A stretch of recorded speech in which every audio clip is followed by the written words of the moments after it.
There are two constants in life. We all die, and Warner Brothers games get leaked. Now usually we have to figure out and speculate whether or not these leaks are legit, but have no fear guys, this time Amazon themselves leaked the entirety of the first Kombat pack for Mortal Kombat 1. I really wish I was making this up, but Jeff Bezos really screwed the pooch on this one. Obviously, a leak from Amazon is way more credible than just a leak from Joe Schmo on Reddit, so I have to give a pretty major spoiler warning. If you don't want to know who's going to be in this Kombat pack, click away from the video now. I'm going to be talking about this leak, the contents of the pack, and really just spoiling everything, so here's your warning. Alright, so Amazon Italy didn't exactly catch the memo that we weren't announcing what was in the pack yet, and they ended up just listing everything that was included when you buy it. They listed every new playable character and every new cameo character for the first round of DLC. All of it. All 6 playable characters and all 5 cameos. I waited a while to make this video because usually someone like Ed Boon will shut down false rumors and misinformation. Instead, they have been remarkably silent on the NetherRealm front, and bigger news outlets are starting to report the leaks. So here's the deal. We're getting 5 new cameo characters. We already knew that, and if you don't know, cameo characters are basically like assists. They're not fully playable, but you do get to summon them as you're playing the match. Think of it like Marvel vs. Capcom 1. Characters like Colossus weren't on the main roster, but you can summon them using an assist. As for who these cameo characters actually are, we're getting Tremor, Movado, Chameleon, Farah, and Johnny Cage. For the actual player characters, we're getting Quan Chi, Takeda, Ermac, Peacemaker, Homelander, and Omni-Man. This might just be my favorite Kombat pack of all time. But there are a few weird things that we need to talk about. First and foremost, why the hell is Johnny Cage being listed as a new cameo character when he's already been confirmed for the base game? Hell, Kombat Pack 1 comes with a new skin inspired for Jean-Claude Van Damme for Johnny Cage. Well, there are 2 possibilities here. Our first option, base roster characters, might be sold to us later as cameo characters. This is kind of lame, in my opinion. I mean, anytime a game tries to sell you something that's in the base game as DLC is strange. Why would I pay money as a consumer for a Scorpion or Sub-Zero assist when I could just, play as Scorpion or Sub-Zero the full characters? I don't know how much that would appeal to general consumers, but there is a second option that I way prefer. My personal theory is that the cameo Johnny Cage isn't actually Johnny Cage, it's his stunt double. It makes sense, it fits the character really well, and seeing somebody run Johnny Cage with his stunt double's assist online would be hilarious. Like I said, both of these scenarios are possible, but I really hope the cameo is a stunt double and not just Johnny Cage again. It does make sense that Johnny Cage is getting so much love though. Since Johnny was excluded from the first of the new Mortal Kombat movies, his inclusion in the second one is a big selling point of the movie. Treating him like $1 million by giving him a new skin, a new cameo, and making him a big deal in the story makes a lot of sense because it might just help sell more tickets to the movie and put more butts in seats. Now moving on to the other new cameo characters, these make a lot of sense to me. There's no world where characters like Movado, Chameleon, Farah, or Tremor get in over the likes of Sonya Blade, Jax, Kano, or Reptile. It's just not happening. This is a cool way for fans of those characters to get to see them in 4K with completely new models and designs. Although I can't help but be curious if Farah is going to come with Tor as part of her assist, or if she's going to be alone as a cameo character. Now, as for the actual playable characters, I think these might be the best choices they could have made. They're such great choices that I have a hard time believing this leak is real. It almost seems too good to be true, and historically that means it is. But this leak is also corroborated by another leak where someone revealed the release date before the MK1 trailer even dropped. That same person mentioned that Homelander would be in the game. Before we get to the Man in Blue, I want to talk about the actual Mortal Kombat characters first. Ermac, Takeda, and Quan Chi are all strong choices for DLC. They're fan favorites, but the timeline of Mortal Kombat 1 doesn't lend itself well to any of them appearing in the actual story mode. Quan Chi and Ermac usually appear after the first Mortal Kombat game, usually in the realm of Mortal Kombat 2 to Mortal Kombat 4. Takeda wouldn't even be a glimmer in Kenshi's eye. Sorry, probably not the best word choice there.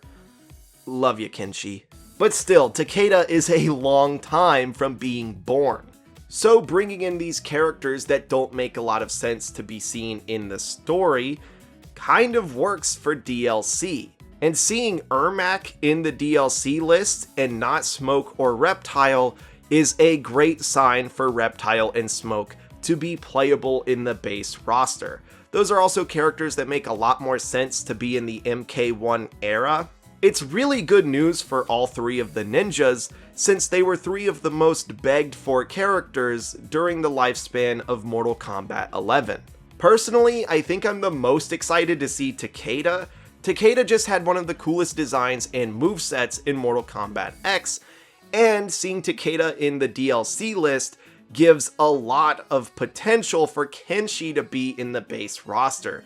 As a matter of fact, I really doubt they would add Kenshi's kid as DLC and not have Kenshi in the base game. But yeah, going back to Takeda, I really am just excited to see how cool he looks on a PlayStation 5 in 4K with a new design. It's going to be awesome. I hope he gets his chains and his lightsaber and just all the cool stuff that he had from Mortal Kombat X. It's also going to be sick seeing Ermac and Quan Chi, since none of these characters have been playable since Mortal Kombat X.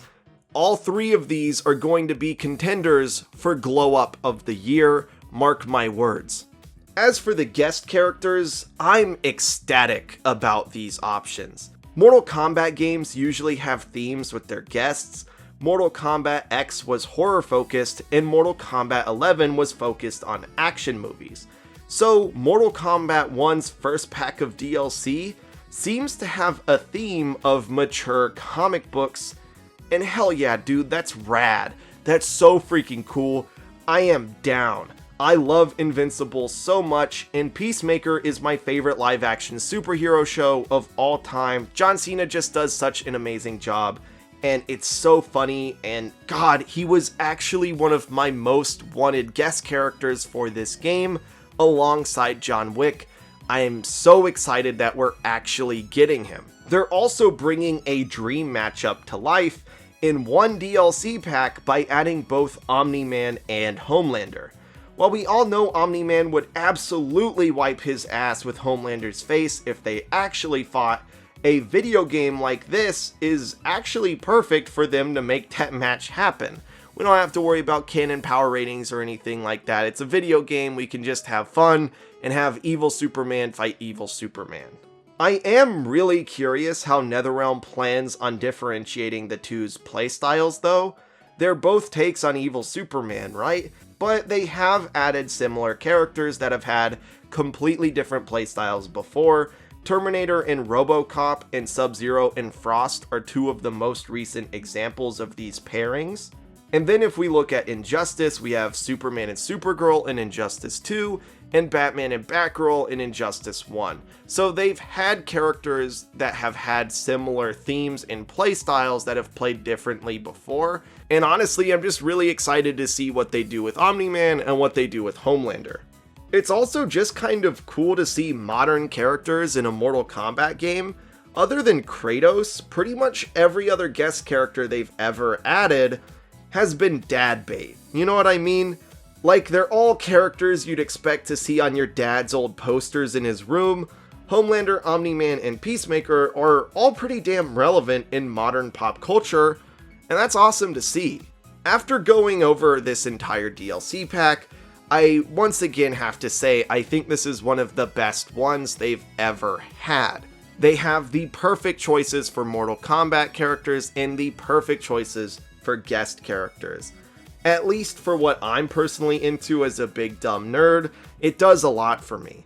Now, as exciting as all of this is, I still have to take the time to remind you to take this leak with a grain of salt. It's as legitimate of a leak as we've ever seen for Mortal Kombat. I mean, it's coming straight from Jeff Bezos himself, but you never really know. This wasn't officially revealed by NetherRealm, and who knows, maybe their plans changed. I am curious what you guys think of the DLC though. Are you guys just as excited for this new pack as I am? Did one of your favorite characters get in as a playable character, or did they get hit with the cameo curse? Let me know in the comments down below. Personally, I was really hoping for both Ermac and Takeda, and I was really hoping for Peacemaker, so I'm stoked. One of my best friends also really wanted Homelander, and again, I love Invincible. I think everyone I've talked to about this pack has been beyond excited for it. It's had a great reaction from what I've seen online. But yeah, let me know what you think, and I'll try to reply to as many comments as I can. If you guys are big Mortal Kombat fans, well, guess what, man? Me too. If you would like to see more Mortal Kombat content, make sure you subscribe. I'll be keeping up with the game during the hype season and after it comes out. I've been playing NetherRealm games for like 10 years. I love all their releases, and as a matter of fact, I made a video where I made a mock-up in Photoshop for a Marvel NetherRealm game. If that's something that interests you, wait till the end of the video and it'll be in one of the end cards. With all of that said, thank you so much for watching. This has been Nosy Boy, and I'll smell you guys later. Yeah.